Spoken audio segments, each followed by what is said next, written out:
जय श्री कृष्णा। राधे राधे दोस्तों, आप सबको मेरी प्यार भरी नमस्कार। कलयुग के चमत्कार संतों की वाणी में आप सबका स्वागत है।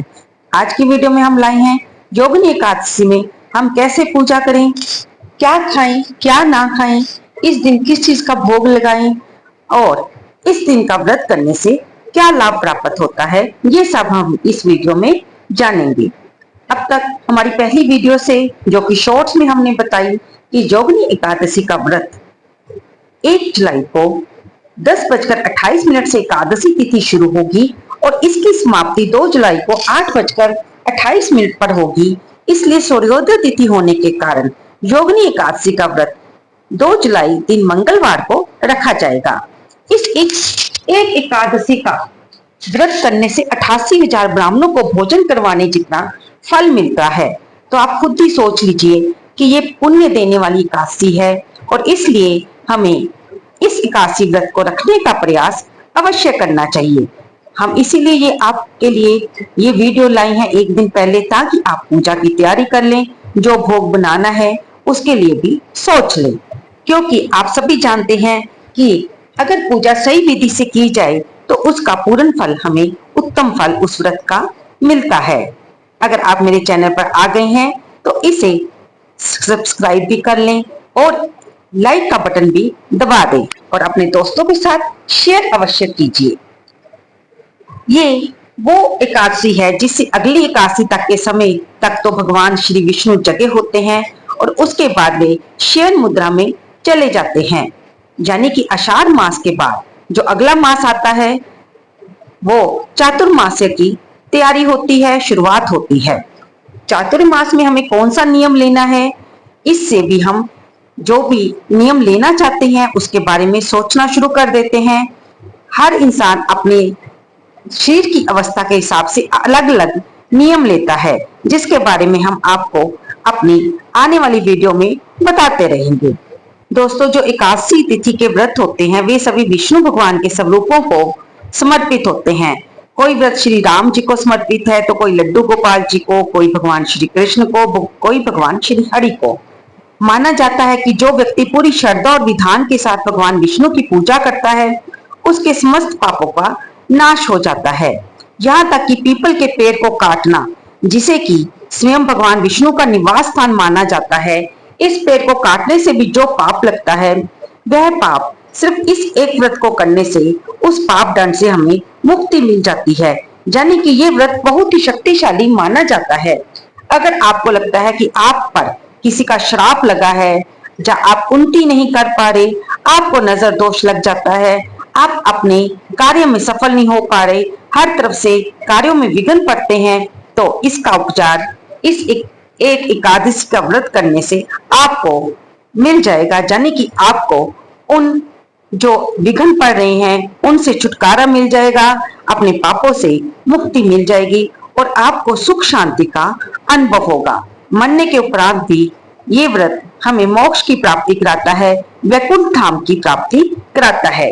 लेकिन दोस्तों, इस बात को अवश्य अपने दिल में बैठा लें कि केवल एक व्रत करने से ही हमें इन चीजों की, मोक्ष की, पापों से छुटकारा नहीं मिलता। हमें कुछ संकल्प लेने होते हैं, कुछ नियमों का पालन करना पड़ता है, श्रद्धा और विश्वास रखना पड़ता है, सात्विक भाव से व्रत को करना पड़ता है। भगवान का पूजा, जप, तप, नियम, जो भी इस व्रत से संबंधित कथा होती है उसे भी करना होता है और जितना भी हम यथाशक्ति कर सकें करने की कोशिश करें, तभी हम इन व्रतों के प्रभाव से अपने जीवन में सुख शांति का अनुभव कर सकते हैं।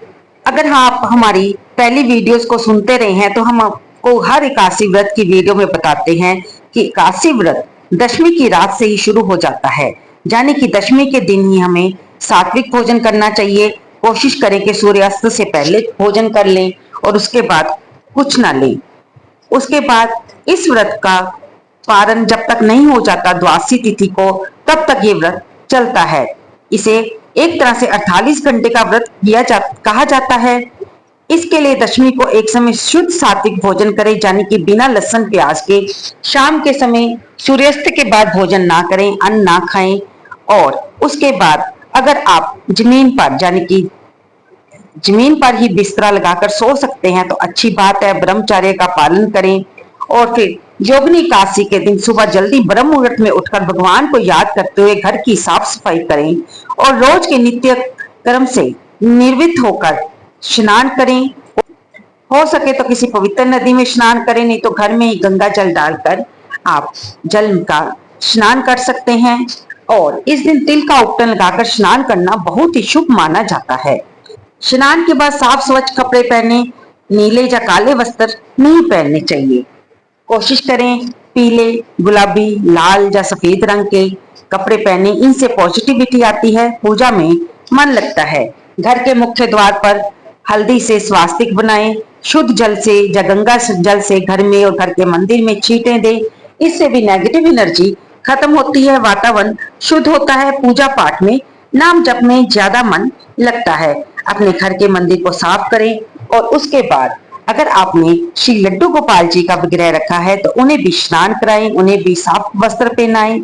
भगवान सूर्य नारायण को जल अर्पित करें और उसके बाद चौकी पर कपड़ा बिछाकर भगवान विष्णु का या जो भी स्वरूप है, भगवान श्री राम का, भगवान श्री कृष्ण का या फिर श्री लड्डू गोपाल जी को, उन्हें चौकी पर स्थापित करें और उन पर फल फूल नैवेद्य धूप दीप लगाएं।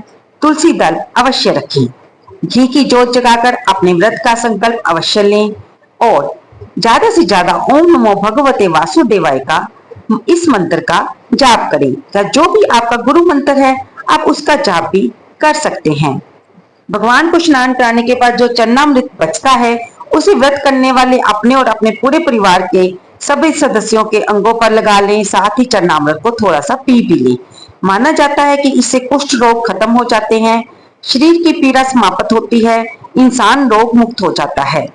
भगवान श्री विष्णु को मौसमी फल, नारियल, सूखा मेवा, चंदन, गंध, इत्र आदि समर्पित करें, उन्हें मीठा समर्पित करें। विष्णु सहस्त्र नाम का पाठ भी इस दिन जरूर करना चाहिए। इस दिन इस पाठ का जाप करने से हमें बहुत गुना फल मिलता है। जाने जाने की हुई गलती से किसी भी पाप से मुक्ति पाने के लिए भगवान विष्णु के समक्ष हाथ जोड़कर क्षमा याचना करें। जोगिनी एकादशी व्रत की कथा को जरूर सुने।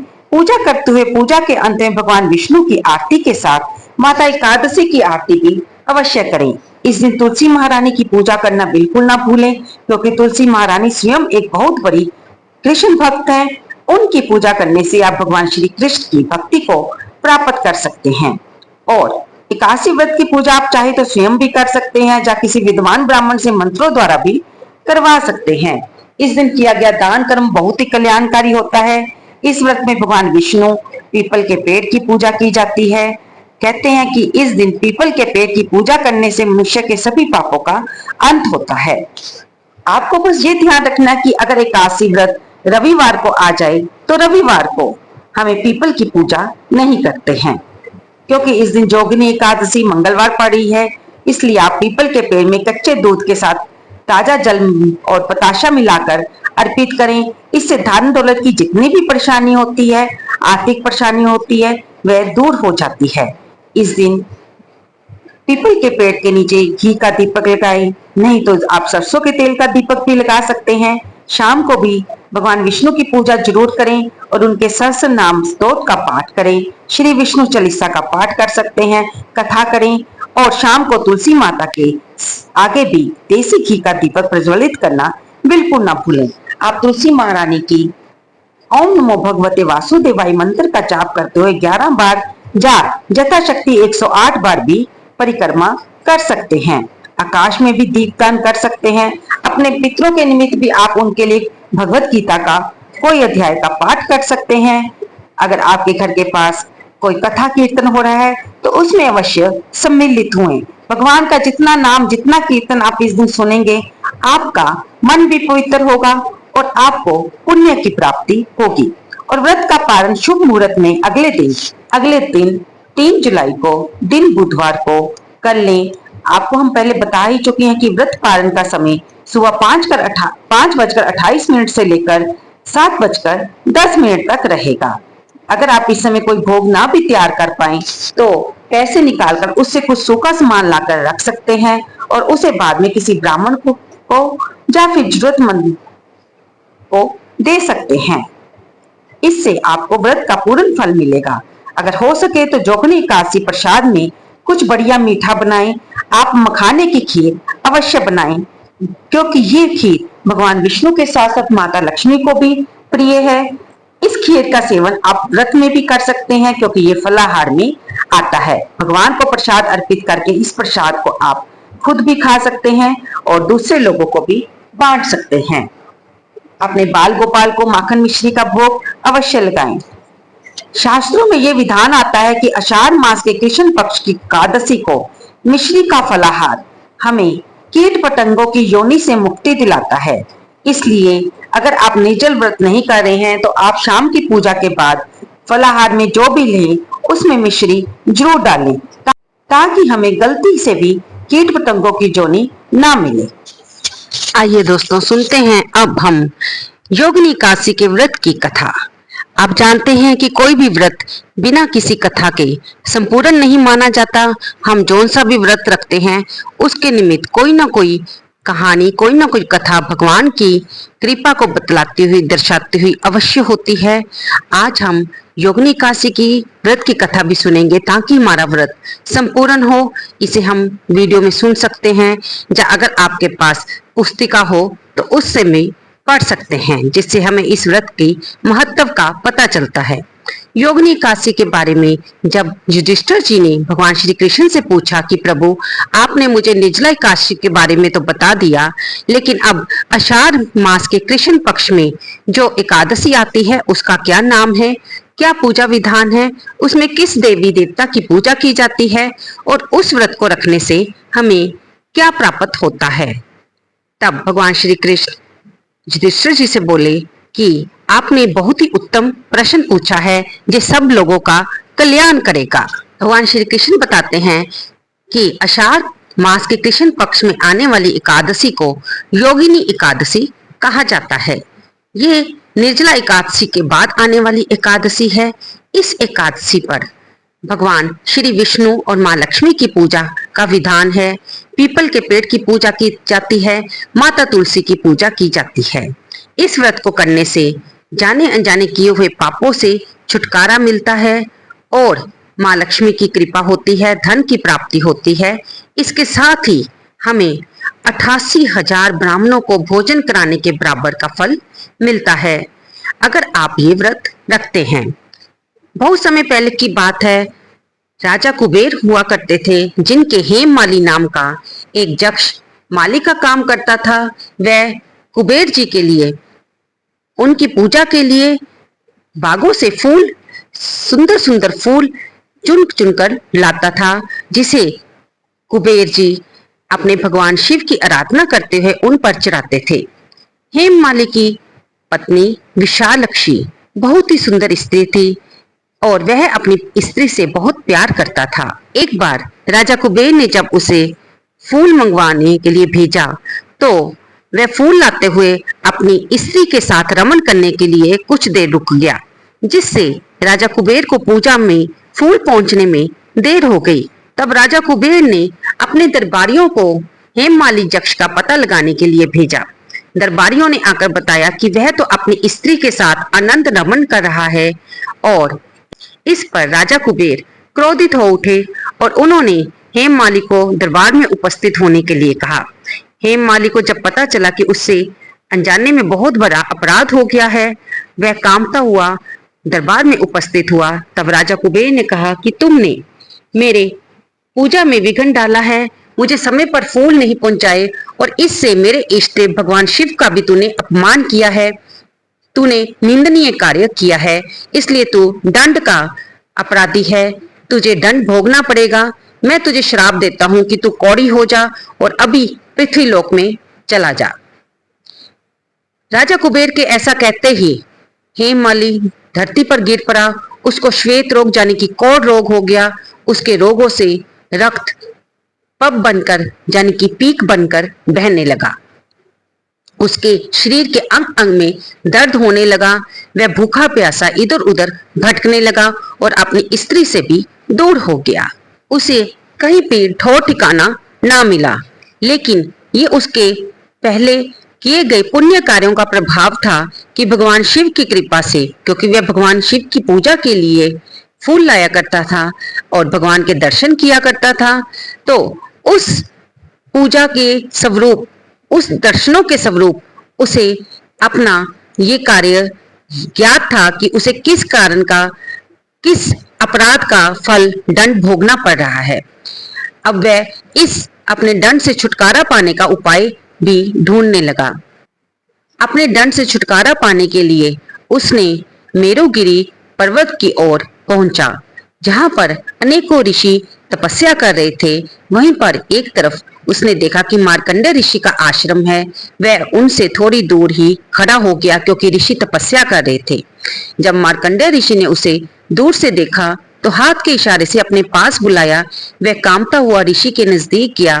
तब उन्होंने बड़े प्यार से इससे पूछा कि तुमने कौन सा ऐसा अपराध किया है जिसके कारण तुम इतनी निंदनीय अवस्था में दुख पा रहे हो। तब हेममाली ने सब कुछ सत्य सत्य बता दिया कि किस प्रकार उससे राजा कुबेर की पूजा में अपराध हुआ है, जिसके कारण राजा कुबेर के श्राप से उसे ऐसा दुख भोगना पड़ रहा है। तब मार्कंडेय ऋषि उससे बहुत खुश हुए, क्योंकि उसने सत्य बात बताई थी। उसके सत्य भाषण से ऋषि ने खुश होकर कहा कि वत्स, मैं तुमसे प्रसन्न हूं कि तुमने मुझसे कुछ भी नहीं छुपाया। तब ये सुनकर हेममाली यक्ष उनके चरणों में लेट गया, उन्हें दंडवत प्रणाम किया और उनसे प्रार्थना की कि वे उन्हें उसे इस जो दुख भरी अवस्था है उससे छुटकारा पाने की विधि बताएं। तब मार्कंडेय ऋषि ने उन पर दया करके उसे योगिनी एकादशी का व्रत रखने को कहा। उन्होंने उस व्रत का विधि विधान से उसे सब बताया कि किस प्रकार से वह व्रत रखे और उसका पालन करे। ऋषि के कहे अनुसार हेममाली यक्ष ने उस व्रत को किया, यानी कि योगिनी एकादशी के व्रत को किया, और वह वापस अपनी सुसज्जित सुंदर अंगों वाली अवस्था को प्राप्त हुआ और अपने लोक को वापस जाकर उसने फिर से राजा कुबेर के पास उनकी नौकरी करनी शुरू की और अपने स्त्री सुख को प्राप्त किया। इस प्रकार योगिनी एकादशी का व्रत करने से उसकी इतनी घोर अवस्था, यानी कि जिस कौड़ी अवस्था से, जिस रोग से वो पीड़ित हो गया था, उसे छुटकारा मिला और उसे राजा कुबेर के श्राप से भी छुटकारा मिला। तो दोस्तों, आप जान ही गए होंगे कि इस व्रत का कितना लाभ है। इस व्रत को करने से हमारे जाने जाने कितने ही अपराध नष्ट हो जाते हैं। हम नहीं जानते कि कई बार हमारे से जाने जाने कोई ना कोई जीव हिंसा हो जाती है। हम इसी को हंसी मजाक में डरा धमका देते हैं। तो ये व्रत जाने अनजाने हुए पापों से ही छुटकारा दिलाने का एक बहुत ही सुंदर मौका है। अगर आप शारीरिक अवस्था के साथ इसे रख सके तो बहुत ही उत्तम है। अगर आप ना भी रख पाए तो बिल्कुल निराश ना हुए। इस दिन भगवान विष्णु की, माँ लक्ष्मी की पूजा अवश्य करें, पीपल के पेड़ की पूजा करें और माता तुलसी की भी पूजा करें। उनके समक्ष घी का दीपक जलाकर उनकी परिक्रमा करें। अपने गुरु मंत्र का या ओम नमो भगवते वासुदेवाय का या श्री हरे कृष्णा कृष्णा कृष्णा हरे हरे, हरे राम राम राम हरे हरे महामंत्र का जाप जितना ज्यादा हो सके इस दिन करें, क्योंकि इस दिन आप जो भी कार्य करेंगे उसका आपको अनंत गुना फल मिलेगा। क्योंकि एकादशी का तिथि ऐसी तिथि होती है जिस दिन महाशुभ संयोग बनते रहते हैं और जिनमें कोई भी हम शुभ कार्य करें, चाहे वो नाम जप हो या दान पुण्य कार्य हो, उनका हमें अनंत गुना फल मिलता है। इसके बाद एकादशी व्रत का आप द्वादशी को, यानी कि 3 जुलाई को पारण करें, जिसका समय सुबह 5:28 से लेकर 7:10 तक रहेगा।